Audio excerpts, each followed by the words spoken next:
Hey guys, welcome back to my channel. So for today's video, we're gonna do another makeup review and wear test, and this time is for the Ellana Mineral Cosmetics Blur Plus Plus Oil Control Primer. So if you want to know more about it, then keep on watching.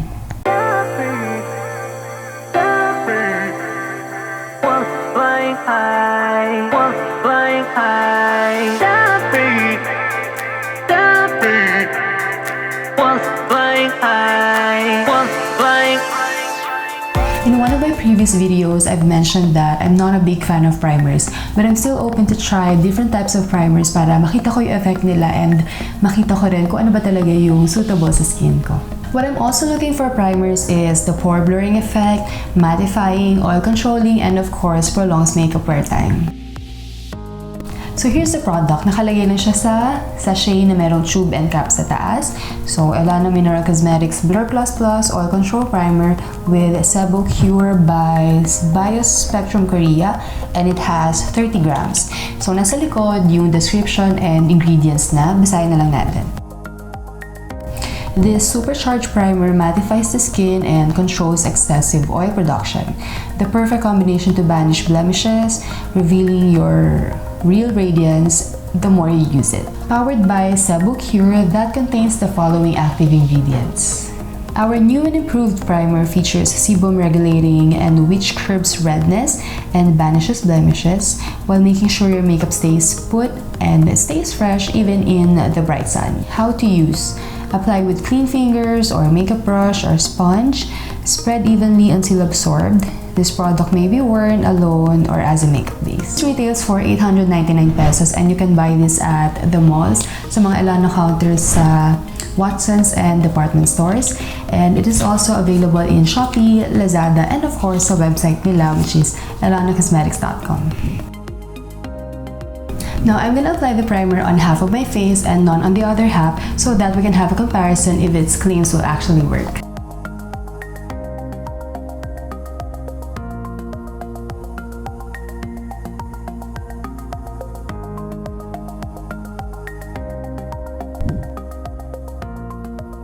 So, initial thoughts ko dun sa primer, na-blur niya nga ba yung pores ko? Actually, hindi. Kasi, kita ko pa rin yung visible pores ko dito. Same lang siya dito. Tapos, sabi niya, diba, ano nga ba yung sabi niya? Curbs redness and banishes blemishes. So, dito ang dami kong blemishes, mga redness ko dito sa pimples. Hindi naman sila nawala. And, isa pa sa napansin ko, eto, may namuong puti-puti dito sa side na to.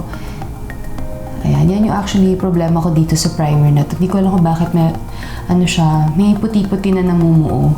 So as you can see, ayan, may namuong puti-puti dyan sa ring finger and middle finger. Ayan din yung actually nasa face ko ngayon. Kumalat-kalat na siya. I'm just gonna apply the rest of my makeup and tingnan natin kung may difference din ba yung side na may primer at yung side na walang primer kapag meron ng makeup. Tapos din tayo mag-makeup, so check na natin yung coverage nung with primer and without primer.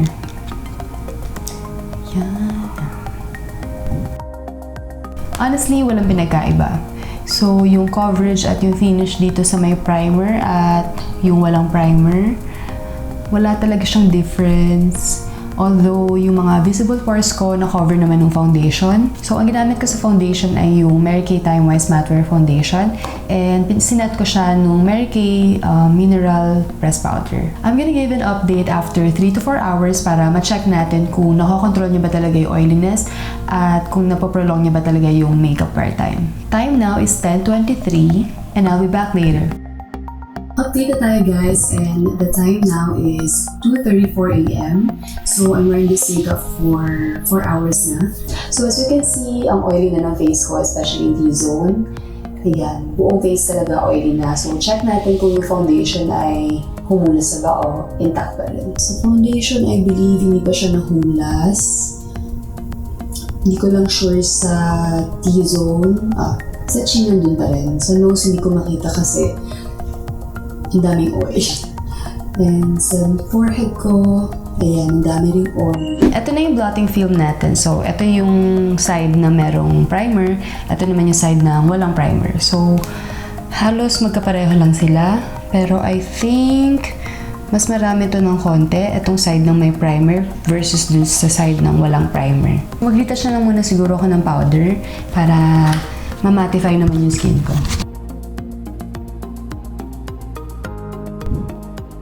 Final thoughts on this primer. So, I'll give you pros and cons na lang ulit.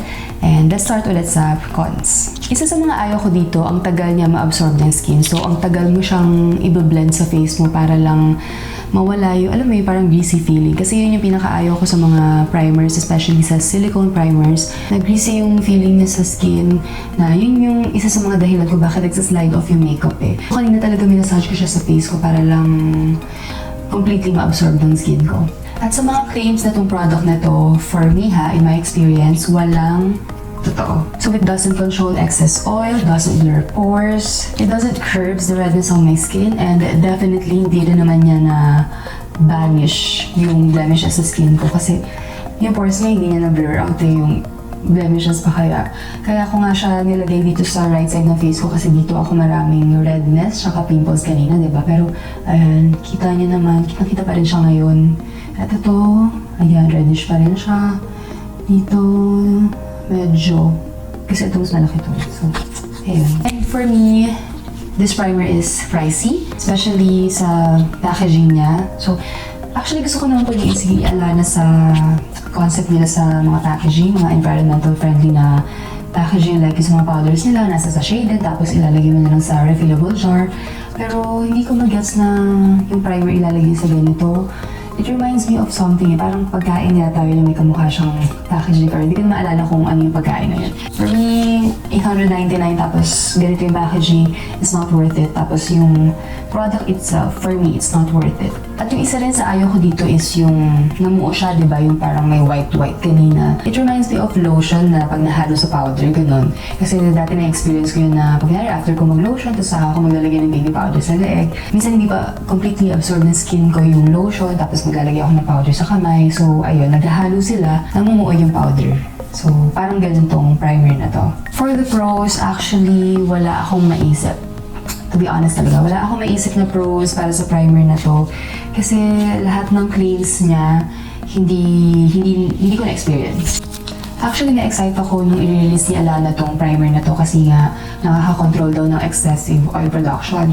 Summer nung time na yun, so much needed din para sa akin. Pero ayun, nung na-receive ko siya at nung na-try ko, hindi ko agad siya nagustuhan kasi upon application pa lang, hindi na nga niya na-blur out yung pores ko. Na-experience ko rin agad yung hindi na-mattify yung skin ko at saka hindi nga maganda yung oil control niya or I don't know, wala ba talaga oil control, something like that. Pero ilang beses ko pa siyang tinry ng paulit-ulit, binigyan ko pa siya ng chance kung ano ba, dahil lang ba sa weather, may something ba sa makeup application ko, ganyan. Pero, ayun, hanggang sa gawin ko na tong review na to, ganun pa din siya. For comparison, honestly, hindi ko rin siya ma-compare sa ibang primers kasi nga, konti pa lang yung mga primers na na-try ko dahil sabi ko nga, hindi ako big fan ng mga primers, hindi ako naniniwala sa mga primers. Pero sa mga primers na na-try ko, like yung Mary Kay primer, Too Faced, tsaka Hourglass na primer, medyo comparable siya sa Mary Kay, although si Mary Kay mas thick yung consistency nun, pero pareho silang clear. Ayun kasi si Mary Kay, hindi siya nakaka-blur ng pores, hindi rin nakaka-prolong ng makeup. Pero yung si Hourglass Veil Mineral Primer, silicone-based din siya eh, pero alam mo yun, mas mabilis siyang ma-absorb ng skin at yun, nakaka-blur talaga ng pores yun. But for me, hindi rin siya nakaka-prolong ng makeup wear time. Honestly, I don't like these primers. Kung naman, alam niyo na yun, diba? Nasabi ko na kanina. I know it's supposedly made for oily skin types, but I will not recommend it for people with oily skin types. But this might work for people with normal to dry skin types. So this is based on my experience. It didn't work for me, but it might work for you. It's still up to you if you want to try it or not. Please don't forget to like, subscribe, share, and hit the notification bell so that you'll be notified when I upload a new video.